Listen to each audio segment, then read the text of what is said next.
वीर श्राप के अनुसार किसी अज्ञात दुनिया में कैद होने के लिए जा चुका था। हरमित्रा अपने पति को निहार ही रही थी कि तभी उसकी माँ उसके पास आकर बैठ गई। रानी की नजर भी उस युवक पर टिकी थी।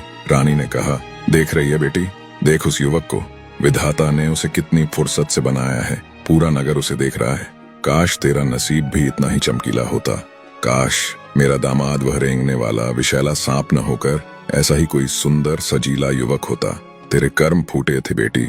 यह शब्द, यह तुलना सुमित्रा के लिए बर्दाश्त की सीमा से बाहर हो गई। पिछले 1 महीने से वह दुनिया के ताने सुन रही थी, लेकिन आज अपनी माँ के मुंह से अपने पति का अपमान वह सह नहीं सकी। उसका रक्त खौल उठा। वह तमतमाते हुए बोली, माँ बस कीजिए, मेरे पति को ताना मारना बंद कीजिए। आप जिसे कोस रही हैं, आपको सत्य का ज्ञान ही नहीं है। रानी हैरान रह गई। क्या मतलब? सुमित्रा ने कहा, आप जिस सुंदर युवक को देख रही हैं और जिसकी तारीफ करते नहीं थक रही, वह कोई और नहीं बल्कि मेरे पति हैं। उनका नाम वासुकी है। वही वह इच्छाधारी नाग हैं जो रात में मनुष्य बन जाते हैं। जैसे ही आखिरी शब्द सुमित्रा के होठों से निकले, वासुकी का शरीर अचानक पारदर्शी होने लगा। उसके चारों ओर एक धूसर कोहरा छा गया। एक पल पहले जहां वासुकी खड़ा था, वहां अब केवल खालीपन था, जैसे वह कभी था ही नहीं। सुमित्रा पागलों की तरह भीड़ को चीरती हुई उस जगह दौड़ी। नहीं नहीं, ये मैंने क्या कर दिया? उसकी चीख से हवेली गूंज उठी। सुमित्रा जमीन पर गिर पड़ी। लौट आइए स्वामी, मुझसे भूल हो गई। मैंने अपना वचन तोड़ा। मैंने अपने ही हाथों अपनी दुनिया जला दी। आप कहाँ हैं? उसका पति, उसका वीर, श्राप के अनुसार किसी अज्ञात दुनिया में कैद होने के लिए जा चुका था। हवेली में सन्नाटा ऐसा पसरा था मानो समय की नब्ज थम गई हो। महारानी जो अब तक स्तब्ध और जद्दता थी, यह दृश्य देखकर कांप उठी और अपनी बेटी से बोली, मेरी बच्ची, ये तू क्या कर रही है? तू उस अजनबी युवक के लिए क्यों रो रही है? और वह जादूगर की तरह गायब कैसे हो गया? आखिर हुआ क्या है? सुमित्रा ने कहा, माँ, वह कोई अजनबी नहीं था। वह मेरे पति थे। वह मेरे स्वामी वीर थे। वही वह नाग थे। और आपने उनकी तुलना जब एक जानवर से की तो मेरा स्वाभिमान जाग उठा। मैंने आवेश में आकर उनका गुप्त रहस्य दुनिया के सामने खोल दिया। महारानी के पैरों तले से जमीन खिसक गई।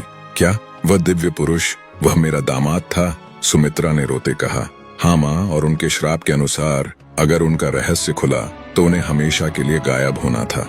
अब वह चले गए, बहुत दूर, जहाँ से वापसी का कोई रास्ता नहीं है। सत्य जानकर महारानी को ऐसा लगा जैसे किसी ने उसके हृदय में खंजर घोंप दिया हो। वह वहीं धम से बैठ गई। हे ईश्वर, ये मैंने क्या कर दिया? अपनी बेटी की खुशी को अपनी ही जुबान से जला दिया। उसने कांपते कहा, बेटी, मैं ही अपराधी हूँ। न मैं ताने मारती, न तेरे भीतर का क्रोध जागता, और न यह अनर्थ होता। मुझे क्षमा कर दे मेरी बच्ची, मैंने तेरा घर उजाड़ दिया। सुमित्रा ने कहा, नहीं माँ, रोने से मेरे पति वापस नहीं आएंगे। दोष किसी का भी हो, परिणाम मुझे भुगतना है, लेकिन मैं हार नहीं मानूंगी। मैं अपने पति वासुकी से बहुत प्रेम करती हूँ। मेरा प्रेम कोई कच्चा धागा नहीं जो श्राप की एक आंधी से टूट जाए। चाहे वह पाताल में हो, आकाश में हो, या किसी मायावी लोक में, मुझे उन्हें ढूंढना ही होगा। रानी ने घबराकर पूछा, किंतु बेटी, तू कहाँ जाएगी? दुनिया बहुत बड़ी और क्रूर है।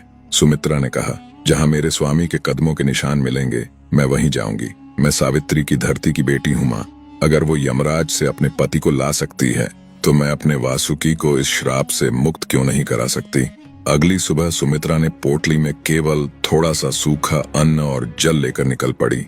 जैसे ही उसने राजमहल की दहलीज पार की, उसने पीछे मुड़कर नहीं देखा। उसकी आंखों में अब आंसुओं की नमी नहीं, बल्कि संकल्प की आग थी। जिन पैरों ने कभी मखमली कालीनों के सिवा कुछ नहीं देखा था, वे अब नुकीले पत्थरों और कटीली झाड़ियों को रौंद रहे थे। लेकिन सुमित्रा को पीड़ा का आभास ही नहीं था। 5 दिन बीत गए। भूख और प्यास ने उसके शरीर को निचोड़ दिया था। उसका चेहरा जो कभी चांद जैसा चमकता था, अब धूल और मिट्टी से सना हुआ मुरझाए हुए कमल जैसा लग रहा था। 5वें दिन की शाम सुमित्रा थकान से चूर होकर एक विशाल बरगद के पेड़ के नीचे लड़खड़ाने लगी। तभी सामने से एक बूढ़ा व्यक्ति आता दिखाई दिया। सुमित्रा को लगा शायद ये कोई राहगीर है। उसने कहा, पुत्री, दिशाहीन भटकने से मंजिल नहीं मिलती। तेरे पैरों के निशान बता रहे हैं कि तू किसी असंभव को खोजने निकली है। सुमित्रा ने हाथ जोड़कर अपनी क्षीण आवाज में पूछा, बाबा, मैं अपने पति को ढूंढ रही हूँ। क्या आप मेरा मार्गदर्शन कर सकते हैं? बूढ़े ने उत्तर दिया, तेरा पति साधारण मनुष्य नहीं है और न ही यह साधारण खोज है। तुझे उत्तर दिशा की ओर जाना होगा, जहाँ पर्वत बादलों से बातें करते हैं। वहां तुझे देवराज इंद्र मिलेंगे, वहीं तुझे तेरे पति के भाग्य का पता बता सकते हैं। इतना कहकर जैसे ही सुमित्रा ने झुककर प्रणाम किया और सिर उठाया, वह बूढ़ा हवा के झोंके की तरह गायब हो चुका था। सुमित्रा समझ गई कि यह ईश्वर का ही कोई संकेत था। सुमित्रा ने अपनी बची खुची शक्ति समेटी और उत्तर दिशा की ओर चल पड़ी। रास्ता अब जंगल से बदलकर पहाड़ी और पथरीला हो गया था। ठंडी हवाएं चाकू की तरह शरीर को काट रही थीं। कई पहर चलने के बाद वह एक ऊंची चोटी पर पहुंची जहां बादलों का डेरा था। बादलों के बीच से एक दिव्य सिंहासन नीचे आया, जिस पर देवराज इंद्र विराजमान थे। उनके हाथ में वज्र था और चेहरे पर सूर्य जैसा तेज। सुमित्रा ने घुटनों के बल बैठकर प्रार्थना की, हे देवराज, हे स्वर्ग के स्वामी, मैं एक अबला, एक विरहिणी पत्नी आपकी शरण में हूँ। इंद्रदेव ने कहा, उठो राजकुमारी सुमित्रा, हम जानते हैं तुम कौन हो और किस वासुकी की तलाश में यहाँ तक आई हो। तुम्हारा साहस प्रशंसनीय है। सुमित्रा ने रोते हुए पूछा, प्रभु, अगर आप सब जानते हैं तो कृपया बताइए मेरे स्वामी कहाँ हैं? क्या वे सुरक्षित हैं? इंद्रदेव ने कहा, तुम्हें यहाँ से थोड़ी दूर स्थित विशाल समुद्र के तट पर जाना होगा। जल के भीतर छिपे रहस्यों को केवल जल देवता वरुण देव ही जानते हैं। मुझे पूर्ण विश्वास है कि उन्हें ज्ञात होगा। इंद्रदेव ने चेतावनी देते हुए कहा, किंतु स्मरण रहे, समुद्र का रास्ता और वरुण देव की परीक्षा इस जंगल से भी अधिक कठिन होगी। सुमित्रा ने कहा, प्रभु, पति को पाने के लिए अगर मुझे समुद्र मंथन भी करना पड़े तो मैं पीछे नहीं हटूंगी। अब सुमित्रा के सामने एक नई चुनौती थी, अथाह समुद्र और उसकी लहरें। इंद्रदेव से दिशा का ज्ञान पाकर सुमित्रा ने समुद्र की ओर कदम बढ़ाए। अब उसकी यात्रा केवल शारीरिक नहीं बल्कि आत्मिक परीक्षा बन चुकी थी। अचानक मूसलाधार बारिश ने उसे घेर लिया। बारिश की बूंदें कोड़े की तरह उसके शरीर पर पड़ रही थीं। 3 दिन और 3 रातें बिना अन्न का एक दाना खाए वह चलती रही। तीसरे दिन सुमित्रा ने आखिरी टीला पार किया और सामने का दृश्य देख उसकी सांसें थम गईं। सामने अथाह अनंत समुद्र ठाठे मार रहा था। उसका विस्तार इतना विशाल था कि आसमान भी उसके आगे छोटा लग रहा था। सुमित्रा ने अपने कांपते हुए घुटनों को रेत पर टिका दिया। उसने हाथ जोड़े और अपनी पूरी आत्मिक शक्ति लगाकर पुकारा, हे जल के स्वामी, हे मर्यादा पुरुषोत्तम वरुण देव, एक लाचार पत्नी आपकी शरण में है। मेरे आंसुओं का खारापन आपके सागर के खारेपन से भी अधिक है।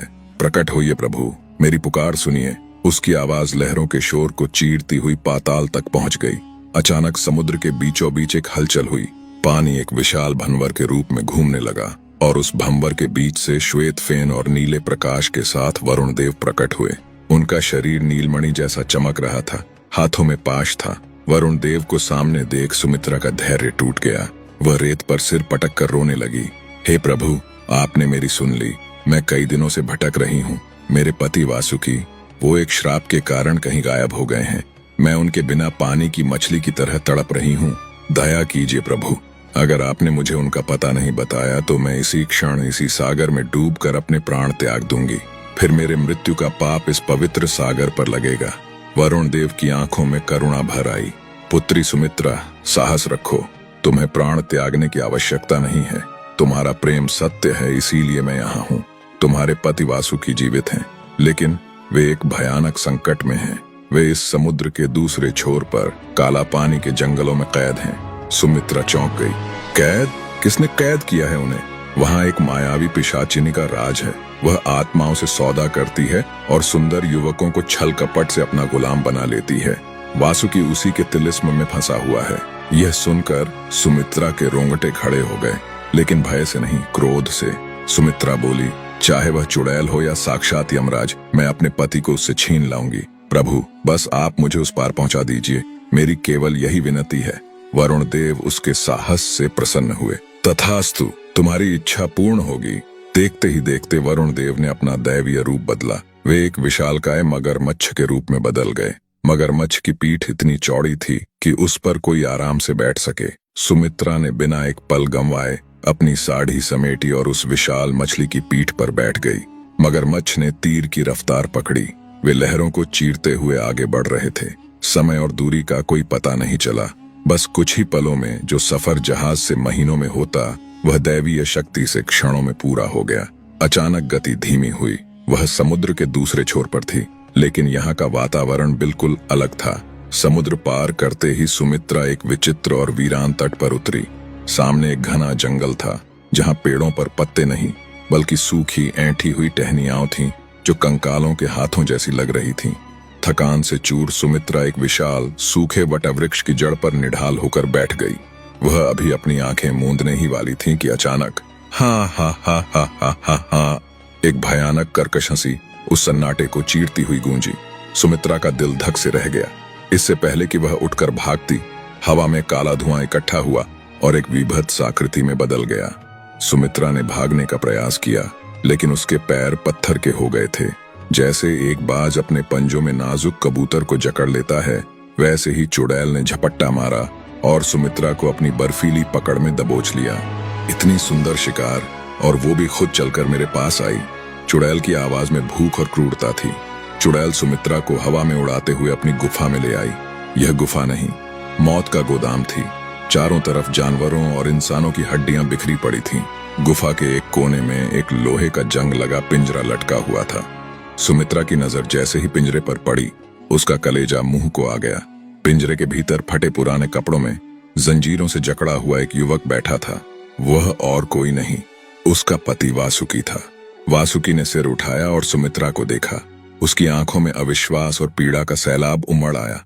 अगला भाग देखने के लिए कमेंट में नेक्स्ट पार्ट जरूर लिखें।